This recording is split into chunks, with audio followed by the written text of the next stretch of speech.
Diolch Afrel am y geiriau caredig. Pryn yn da, hyfryd gweld, wel, y lle'n llawn, hyfryd. Derbyn dros Gymru. Dyna'r gwaith craidd a'n tîm, ac yn ystod yr ewn nesaf, byddwn nhw'n dangos sut rydyn ni'n mynd ati i gyflawni'r tasg. Rydyn ni'n gweithio'n agos iawn fel tîm ac yn cydweithio â llawer iawn o aelodau arall o staff yn y Llyfrgell. Ac dweud y gwir, byddai'n amhosib i ni wneud ein gwaith heb cydweithio dy staff eraill y Llyfrgell, a hefyd byddai'n amhosib iddyn nhw wneud eu gwaith nhw heb y ni. So, beth yw fy ngwaith i te o rhan gwaith yn yr uned? Wel, yn y bôn, trafod a meddwl yw y brif gwaith fi fod i wneud o fewn yr uned. Ac yn arwain wrth gofyn cwestiynau ac ateb cwestiynau. Arwain y tîm, a hefyd arwain trafodaethau ymysg staff eraill yn y Llyfrgell, a weithiau tu hwnt. So, derbyn yn gyntaf. Dyma math o cwestiynau mae rhaid holi pan ni'n sôn am derbyn. Ni'n holi, os oes rhywbeth yn cael ei cynnig i ni fel rhodd, wel, ydyn ni am gael yr eitem na'r casgliad lle cyntaf? Ydy'r y deunydd o'r eiddo i'r rhoddwr? Beth yw'r oblygiadau sy'n dod gyda'r rhodd? Os rhaid i ni trosglwyddo'r cais i afryl fel uwch swyddog i ni drafod, na hyd yn oed i'r llyfrgellydd.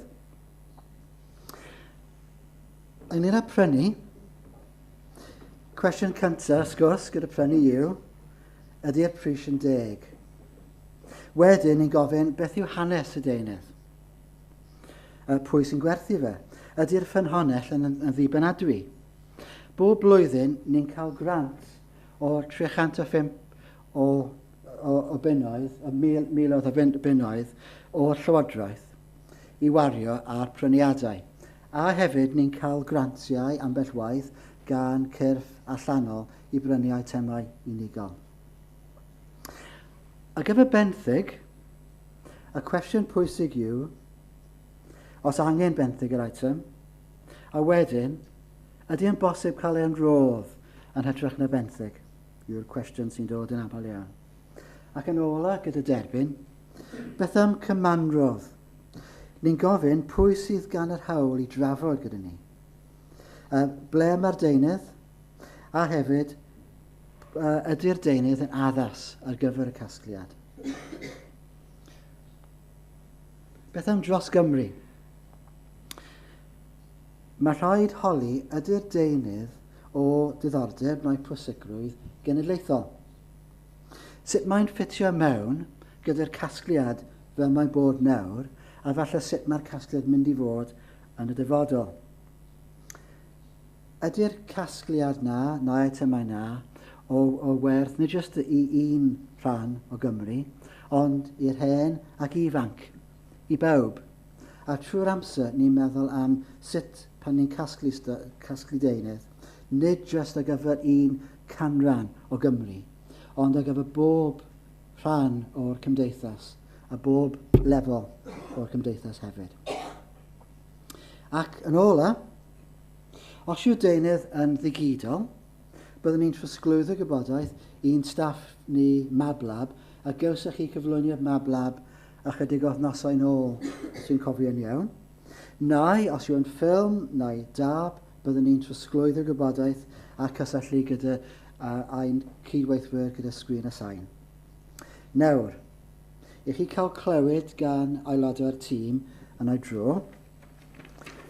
Sian yn gyntaf, wedyn Janet, wedyn Gwynant, wedyn Rhiannon, a wedyn Gwyn.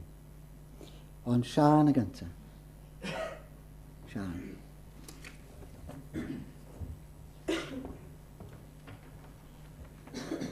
Diolch Paul, prynhawn da. Rhan bwysig iawn o waith yr uned yw cyfarfod a thrafod gyda unigolion, teuluoedd, grwpiau, cymdeithasau ac yn y blaen ynglŷn â chynigion o eitemau yr hoffent roi yn rhodd neu werthu i'r llyfrgell. Gall un ddigwydd unau drwy drefniant ymlaen llaw, neu ar hap a damwain fel yn yr achos yma. Daeth aelodau o deulu y diweddar John Parry, neu driver John Parry, a fu yn ymladd ar feisydd y gad yn Wlad Belg a Ffrainc o 1917 i 1918. Ar ymweliad â'r llyfrgell, gyda'r bwriad o roi ei ddyddiaduron rhyfel bu cyntaf ef yn rhodd i'r llyfrgell. Mi es I draw I gyfarfod y hwyn y dderbynfa, a sylweddoli a gallai rhain fod yn ychwanegiad gwerthfawr iawn I gasgliad y llyfrgell.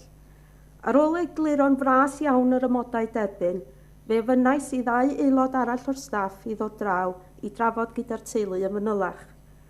Yn dilyn trafodaeth gyda staff hun ac arbenigwyr yr uned, cytunwyd I dderbyn y dyddiaduron.